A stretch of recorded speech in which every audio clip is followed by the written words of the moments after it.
সুপ্রিয় দর্শক, আসসালামু আলাইকুম। সবাইকে স্বাগত জানাচ্ছি আজকের গুরুত্বপূর্ণ সংবাদে।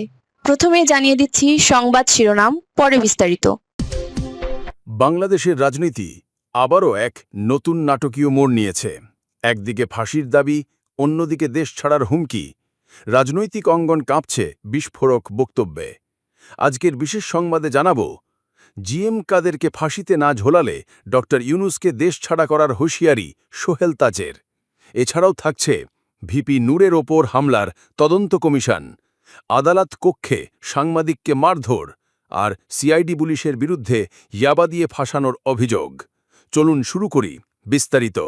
রাজধানীর পটল ময়দানে এক বিশাল সমাবেশ। হাজারো মানুষের সামনে হঠাৎ গর্জে উঠলেন সাবেক স্বরাষ্ট্র প্রতিমন্ত্রী সোহেল তাজ।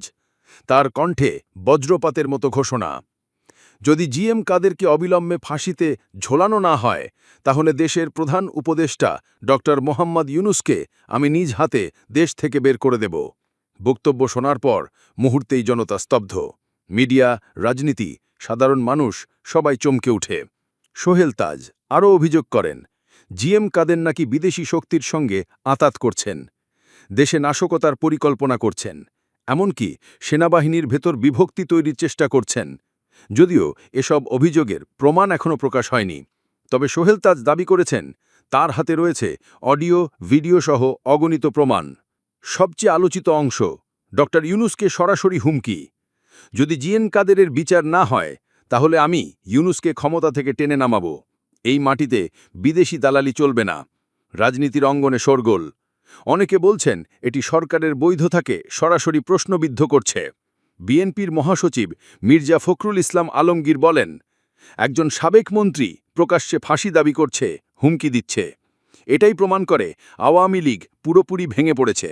দেশে কোনো গণতন্ত্র নেই। জাতীয় নাগরিক পার্টির প্রতিক্রিয়া আরও কড়া। তাদের মতে, রাজনৈতিক প্রতিপক্ষকে ফাঁসির হুমকি গণতন্ত্রের জন্য ভয়াবহ সংকেত।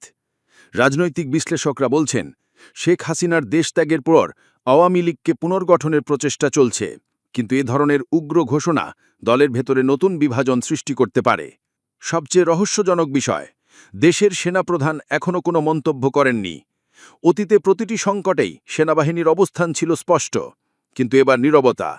প্রশ্ন উঠছে, তাহলে কি সেনাবাহিনী ভিতরে ভিতরে কোনো পরিকল্পনা করছে? জাতিসংঘ, ইউরোপিয়ান ইউনিয়ন আর যুক্তরাষ্ট্র প্রকাশ করেছে উদ্বেগ। তাদের বক্তব্য, রাজনৈতিক প্রতিপক্ষকে হুমকি দিয়ে দেশ চালানো যায় না। রাজনৈতিক বিশ্লেষকদের মতে, সোহেল তাজের এই বক্তব্য শুধু দেশের ভেতরেই নয়, আন্তর্জাতিক অঙ্গনেও বাংলাদেশের ভাবমূর্তিকে ক্ষতিগ্রস্ত করছে। শুধু সোহেল তাজের বক্তব্যই নয়, বাংলাদেশের রাজনীতি আরও নানা ঘটনায় উত্তপ্ত। ভিপি নূরের উপর হামলা তদন্ত কমিশন, ডাকসুর সাবেক ভিপি ও গণ অধিকার পরিষদের সভাপতি নুরুল হক নূরের উপর হামলার ঘটনায় সরকার কমিশন গঠন করেছে। সভাপতি সুপ্রিম কোর্টের বিচারপতি মোহাম্মদ আলী রেজা, সদস্য স্বরাষ্ট্র মন্ত্রণালয়ের সিনিয়র সচিব ও সশস্ত্র বাহিনীর প্রিন্সিপাল স্টাফ অফিসার। কমিশনকে ৩০ কার্যদিবসের মধ্যে প্রতিবেদন জমা দিতে হবে। আদালত কক্ষে সাংবাদিককে মারধর, ঢাকার চিফ মেট্রোপলিটন ম্যাজিস্ট্রেট আদালতে ঘটে ভয়াবহ ঘটনা। জামিন শুনানির সময় টিভির সাংবাদিক আসিফ হোসেনকে অ্যালোপাথারি কিল ঘুষি মারেন কয়েকজন আইনজীবী। সাংবাদিক মহল ও সাধারণ মানুষ এ ঘটনায় ক্ষুব্ধ। বিচার বিভাগের ভেতরে এমন সহিংসতা নজিরবিহীন। সিআইডি পুলিশের বিরুদ্ধে ইয়াবা ফাঁসানোর অভিযোগ। যশোরে সিআইডি পুলিশের ৪ সদস্যকে গণপিটুনি দিয়েছে স্থানীয়রা। অভিযোগ, তারা তুষার নামে এক যুবককে ইয়াবা দিয়ে ফাঁসানোর চেষ্টা করছিল। অভিযুক্তদের একজন গুরুতর আহত অবস্থায় হাসপাতালে, তবে পুলিশ অভিযোগ অস্বীকার করেছে এবং পাল্টা মামলা দিয়েছে। এই ঘটনায় সাধারণ মানুষের ক্ষোভ আরও বেড়েছে। সব মিলিয়ে বাংলাদেশের রাজনীতি এখন এক বিস্ফোরণমুখ অবস্থায়। সাবেক মন্ত্রীর ফাঁসি দাবি ও দেশ ছাড়ার হুমকি, ভিপি নূরের ওপর হামলা, আদালতে সাংবাদিককে মারধর, পুলিশের বিরুদ্ধে ভয়ঙ্কর অভিযোগ। প্রতিটি ঘটনাই যেন নতুন করে অস্থিরতা ছড়াচ্ছে।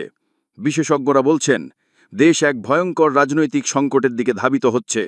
আজকের বাংলাদেশ এক সন্ধিক্ষণে দাঁড়িয়ে। সোহেল তাজের বক্তব্য হয়তো কেবল একটা রাজনৈতিক হুমকি নয়, বরং এটি হতে পারে নতুন সংঘাতের সূচনা। প্রশ্ন রয়ে গেছে, জিএম কাদের কি সত্যি কোনো ষড়যন্ত্রে জড়িত? ডক্টর ইউনূস কি এই চাপ সামলাতে পারবেন? সেনাবাহিনী কি ভূমিকা নেবে? সময় দেবে উত্তর। কিন্তু আপাতত স্পষ্ট দেশ ভয়ঙ্কর রাজনৈতিক অস্থিরতার দিকে এগোচ্ছে। আপনি যদি চান বাংলাদেশ রাজনীতির সর্বশেষ খবর ও বিশ্লেষণ নিয়মিত পেতে, তাহলে এখনই আমাদের চ্যানেলটি সাবস্ক্রাইব করুন। আপনার একটি সাবস্ক্রিপশন আমাদের জন্য শক্তি, আর আপনাকে পৌঁছে দেবে সত্য, নিরপেক্ষ সংবাদ।